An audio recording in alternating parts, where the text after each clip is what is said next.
കൂടിക്കാഴ്ചയ്ക്ക് ശേഷം ബോറിസ് ജോൺസണും പ്രധാനമന്ത്രി നരേന്ദ്ര മോദിയും സംയുക്ത വാർത്താ സമ്മേളനം നടത്തുന്നു. തത്സമയം ग्लोबल करने में बहुत उपयोगी सिद्ध होगा. फ्रेंड, हमने क्षेत्रीय और वैश्विक स्तर पर हो रहे अनेक डेवलपमेंट्स पर भी चर्चा की. एक free, open, inclusive and rule based order पर आधारित इंडो पैसिफिक क्षेत्र बनाए रखने पर हमने जोर दिया. इंडो पैसिफिक ओशन इनिशिएटिव से जुड़ने के यूके के निर्णय का भारत स्वागत करता है. हमने यूक्रेन में तुरंत युद्ध विराम और समस्या के समाधान के लिए डायलॉग और डिप्लोमेसी पर बल दिया. हमने सभी देशों की क्षेत्रीय अखंडता और संप्रभुता के सम्मान का महत्व भी दोहराया. हमने एक पीसफुल, स्टेबल और सिक्योर अफगानिस्तान और एक इंक्लूसिव और रिप्रेजेंटेटिव गवर्नमेंट के लिए अपना समर्थन दोहराया. यह आवश्यक है कि अफगान भूमि का प्रयोग अन्य देशों में आतंकवाद फैलाने के लिए नहीं होना चाहिए. एक्सेलेंसी, आपने हमेशा भारत और यूके के संबंधों को मजबूत करने के लिए विशेष प्रयास किए हैं. इसके लिए हम आपका अभिनंदन करते हैं. एक बार फिर आपका और आपके प्रतिनिधिमंडल का भारत में हार्दिक स्वागत है. बहुत बहुत धन्यवाद.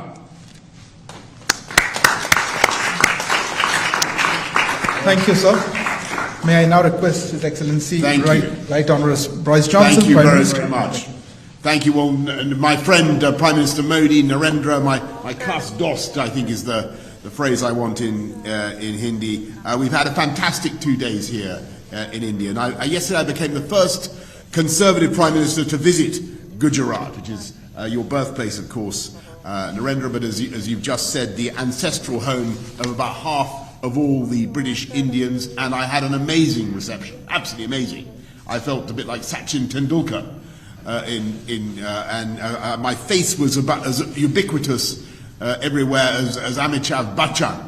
I was everywhere to be seen, and it was fantastic. Now this morning we've had wonderful talks, and I think that they have strengthened our relationship in every way. In challenging times, it is very important that we, the Kasdos, get closer together. And I believe the partnership between Britain and India, one of the oldest democracies, Britain is one of the oldest, I mean Iceland they say is older, but we're one of the oldest, and India, certainly the largest democracy, is one of the defining friendships of our times. And what we're doing is taking forward an ambitious 10-year roadmap for British-Indian relations that we agreed last year. It was great to see you at the G7, but since then the threats of autocratic coercion have grown even further. And it's therefore vital that we deepen our cooperation, including our shared interest in keeping the Indo-Pacific open and free. So today we've agreed a new and expanded defence and security partnership, a decades-long commitment that will not only forge tighter bonds between us, but support your goal, Narendra, of Make in India. The UK is creating an India-specific open general export licence, reducing bureaucracy and slashing delivery times for defence procurement.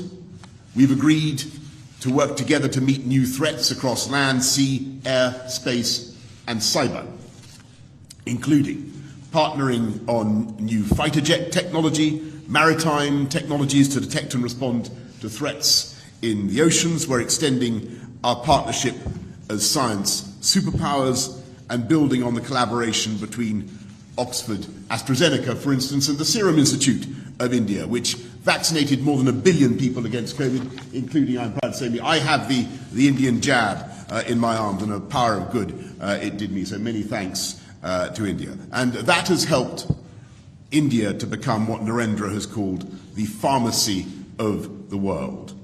Today, we're embarking on joint initiatives on malaria vaccines, on antimicrobial resistance, and a digital partnership between the Indian National Health Authority and our NHS.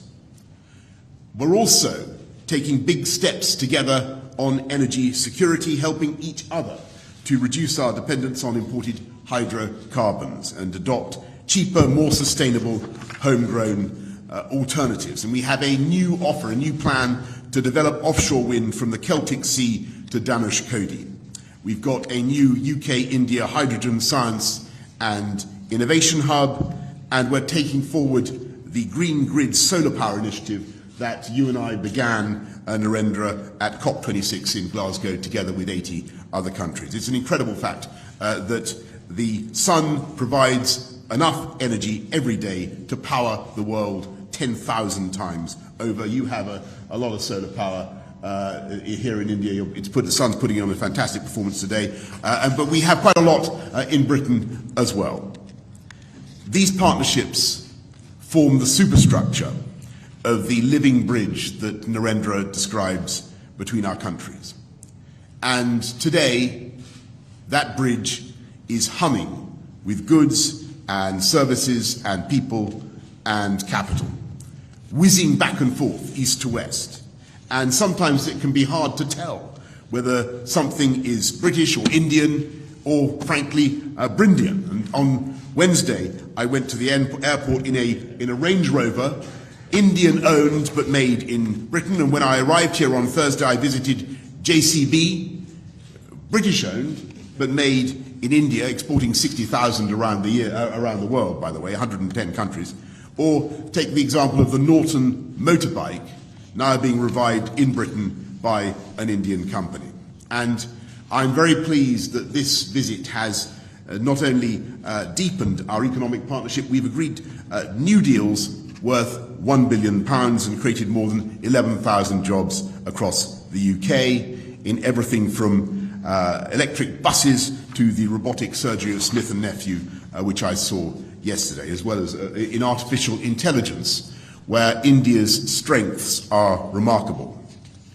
And perhaps most significantly for the long term, we're making full use of the freedom that we now have to reach a free trade agreement, a deal where you can lift those tariffs, you can, India, Narendra, on our machinery and apples. Actually, you've already done it on apples, so thank you for the apples. And in turn, we can lift the tariffs on your rice and textiles. We've already closed 4 chapters, and today we're announcing new measures to make it easier to export UK-made medical devices to India and ensure mutual recognition of UK higher education qualifications. And as the next round of talks begins here next week, we're telling our negotiators, get it done by Diwali in October.